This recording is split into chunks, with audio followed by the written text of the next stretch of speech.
ஒரு அட்டகாசமான chicken pakoda, chicken bonda எப்படி பண்றேன்னு பார்க்க போறோம். அதுக்கு முன்னாடி வீடியோ பார்க்கறவங்க லைக் பண்ணுங்க, ஷேர் பண்ணுங்க, சப்ஸ்கிரைப் பண்ணுங்க. ரொம்ப ரொம்ப சிம்பிளா எப்படி பர்ஃபெக்டா பண்றேன்னு பார்க்க போறோம். இதுக்கு போன்லெஸ் சிக்கன் தான் நீங்க மஸ்ட் எடுக்கணும். நீங்க வந்து போன் உள்ள சிக்கன் எடுத்தீங்கன்னா கண்டிப்பா இந்த ரிசல்ட் வரவே வராது. போன்லெஸ் சிக்கன் தான் மஸ்ட் எடுக்கணும். நீங்க போட்டு மிக்சில போட்டு கிரைண்ட் பண்ணிக்கோங்க. லைட்டா தண்ணி ஊற்றி கிரைண்ட் பண்ணீங்கன்னா இந்த மாதிரி மாவு மாதிரி வந்துடும். இந்த மாவு மாதிரி வந்ததுக்கு அப்புறம் என்ன பண்ணணும்னா, நீங்க வந்து இது ஃப்ரிட்ஜில் வந்து ஒரு 2 hours to 3 hours வச்சிருங்க.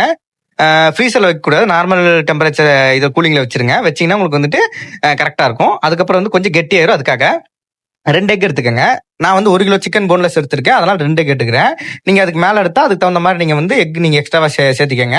இதுக்கான தேவையான இன்கிரீடியன்ட் வந்துட்டு உங்களுக்கு நான் பண்ற மாதிரி அப்படியே பண்ணுங்க. இந்த எக்ல வந்துட்டு அந்த அரைச்சு வச்சிருக்க சிக்கன் இதை வந்துட்டு நீங்க வந்து மிக்ஸ் பண்ணுங்க. நண்பா, மறக்காம வீடியோ வந்து லைக் பண்ணுங்க, ஷேர் பண்ணுங்க, சப்ஸ்கிரைப் பண்ணி விடுங்க. அப்பதான் வந்து வீடியோஸ் நான் போடுறேன். நானும் வந்து ஹாப்பியா வீடியோஸ் அடுத்தடுத்து நான் கண்டினியூஸா போட்டுட்டே இருப்பேன். மறக்காம லைக், ஷேர் அண்ட் சப்ஸ்கிரைப் மறக்காம பண்ணுங்க. இதுக்கான இன்கிரீடியன்ட் என்னன்னா, கொஞ்சோண்டு கடல மாவு போட்டுக்கோங்க, அப்புறம் அரிசி மாவு, அப்புறம் தேவையான அளவு உப்பு, அப்புறம் லைட்டா வந்துட்டு நம்மளோட எம்எஸ்டி மசாலா. நான் ஏன் உப்பு போடலன்னா, ஆல்ரெடி நம்மளோட எம்எஸ்டி மசாலையே வந்துட்டு உப்பு இருக்கும். நிறையாவே நான் போட்டு தான் அரைச்சிருப்பேன். வேணும்னா டிஎம் பண்ணுங்க, உங்களுக்கு நான் போஸ்ட் பண்ணி விடுறேன். என்ன பிரைஸுங்கிறத நான் வந்து மெசேஜில் பேசிக்கலாம். இதுக்கப்புறம் நீங்க கொஞ்சம் கறி லீவ் ஸ்டார்ட் பண்றேன்னா பண்ணிட்டு லைட்டா வாட்டர் போட்டு நல்லா வந்து கெட்டியா வந்துட்டு ரவுண்ட் பண்ணிக்கோங்க. நல்லா வந்து லைட்டா பிசைஞ்சுக்கோங்க. குலோப்ஜான் மாவு பேசுற மாதிரி பிசைஞ்சுக்கோங்க. ஏன்னா இது வந்து உங்களுக்கு வந்து ரொம்ப போட்டு இது பண்ணீங்கன்னா கொலன்னு ஆயிரும். ஏன்னா வடை போடுறதுக்கு வந்துட்டு நம்ம வந்துட்டு கொஞ்சம் வந்துட்டு கெட்டியா இருந்தாதான் உங்களுக்கு வடை வந்து பர்ஃபெக்டா வரும். இதுல நம்ம வடை மட்டும் போட போறதில்ல, பக்கோடாவும் போண்டாவும் போட போறோம்.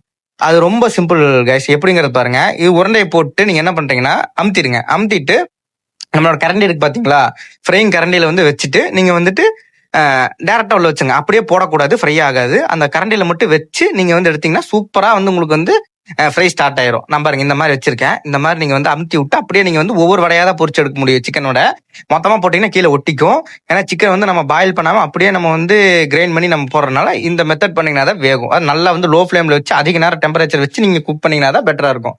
ஃபர்ஸ்ட்டுங்களா இதுலயே நீங்க உளுந்த வடை டைப்ல போட்டு உள்ள போட்டு அதுல நடுவில் வந்து ஓட்டையை மட்டும் கொஞ்சம் பிரஸ் பண்ணி போட்டீங்கன்னா அது உளுந்த வடை.